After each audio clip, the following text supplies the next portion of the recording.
Hi kids, how are you? Welcome to our online class. Now, we're going to write the letter Q. Q as in queen. We'll start with uppercase or big letter Q. To write big letter Q, start at the top and draw a big circle all the way around. Then, go to the lower right side and make a short slant line to the right.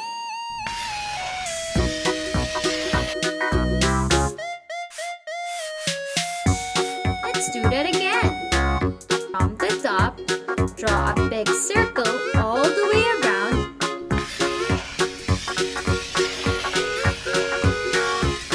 Then on the lower right side, make a short slant line to the right.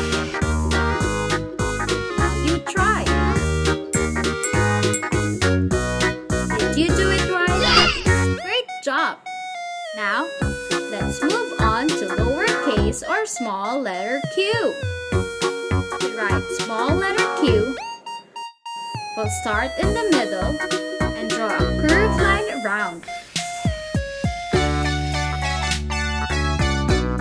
Then, go back to the middle and make a vertical line down with a curved tail at the end. Let's try that again. From the middle, make a curved line around. Then make a vertical line down with a curved tail end. Now you try. Did you do it right? Yes! Well done! Now you know how to write the letter Q. Try some more so you can get better. Happy learning! Thank you for watching! For more fun educational videos, click here to subscribe.